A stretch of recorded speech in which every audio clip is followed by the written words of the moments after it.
Makinig ka sa'kin sandali na malaman mo kung ano ba talaga ang nais ko sabihin sa'yo. Gusto ko sana maligo sa'yo, kaso di ko alam kung paano ba umpisahan ang mga bagay na to. Kasi baka naman ako mapahiya kapag minadali ang mga binabala ko na pamagwala sa'yo. Baka na masawi, halika na, handa na ang banda. Lumungo ka na sa bintana, habang hawak ko may gitara. Tingnan ng boses mo sa mga rana. Ako ay pilit, wala sisingin, habang hawak ko ang mikropono. Kung di mo ko marinig at di ka bumilibiyang ako ang telepono. Ako'y nasa linya, makinig sa'kin bago ibaba nais magpakilala. Ako pala si Abaddon, isang tunay na pinagpala. Dahil nakita ko na ang sagot sa aking mga katanungan. Higit pa sa di ko bakitang iyong taglay na kagandahan. Para bang isang diwata, ikaw ang kulay sa aking talata. Ikaw ang salita na di ko matipas sa bawat tugma ng kabanata. Ano mo ay anghel, isa kaliwanag sa radas na madidiri. Yung binalik sa may pastulan na naligaw na ko sa kinalaman.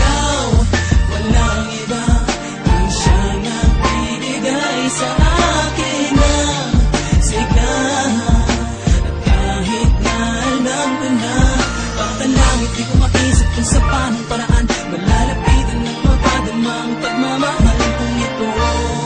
Sana'y malaman mo ang suyo kong ito ay totoo. Pinipilit kita na maabot ang itato pa man ang ating pagitan. Pinipilit kong gumawa ng liham kahit ang sulat ko ay may kapangitan. Pinipilit ko na makarating at maiparating sa iyo ang balita. Ano man ang pilit ko, anong say kung di mo nakita. Naliligaw ako sa iyo kahit medyo halata na may bola. Sinusuyo kita gamit ang salita na makulay na parang krayola. Ginagawa ko ang lahat para lang maiparating sa iyo na ang buong pagkatao ko at puso ko'y sa'yo na. Kaya tayo na sa inyong bahay. Ako ay akit ng ligaw. Alam ko naman nabatid mo na, pero ang gusto ko'y malinaw. Gusto ko ay legal, hindi sa kanto tayo makikita. Kung sa tingin mo ay masama ang intensyon ko na kung mali ang aking hangarin na parang sariwang hangin. Kung ako ay papalari na ikay mapa sa akin ay lahat ang iyong magustuhan ko sa loob ng sasakyan. Walang daing na maririnig, hindi kita sasakyan pangako.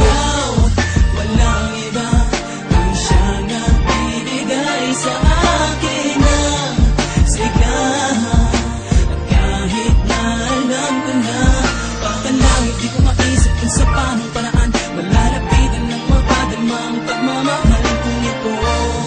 Sana'y malaman mo ang suyo kong ito ay totoo. Hinalakita ang lahat na roses mula pa sa hardin niya Adan at Eva. Sinaulo ko na ang lahat ng tulad na makataan naman ang tema. Sinuot ko na bagong damit, wala na itong atrason, wala ng teka. Kabisado ko na ang mga kataga, pero masandali ng yung tenga. Kinig ka sa aking mabuti, walang Ingles, purong Tagalog. Napakalakas ng aking dating sa aking suot na barong Tagalog. Pwede ko mamahawakan ng iyong kamay, isuot mo ang singsing na sinipis man ng tingting. Pero sa gitna ay merong bling bling.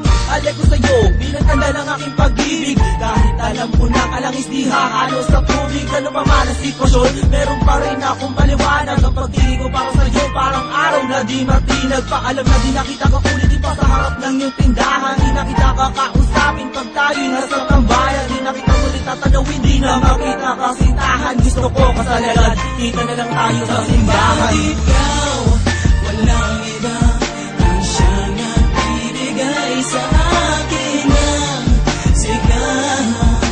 At kahit na alam ko na pagkalangit, di ko maisip kung sa paanong paraan malalapitan ng mapadama ang pagmamahal kong ito. Sana'y malaman mo ang suyo kong ito ay totoo. Ikaw, walang iba ang siyang nagbibigay sa akin ng sigahan. At kahit na alam ko na pagkalangit, di ko maisip kung sa paanong paraan malalapitan ng mapadama ang pagmamahal kong ito. Sana'y malaman mo ang suyo kong ito ay totoo. Ikaw, walang iba ang siyang nagbibigay sa akin ng sigahan. At kahit na alam ko na pagkalangit, di ko maisip kung sa paanong paraan malalapitan ng mapadama ang pagmamahal kong ito.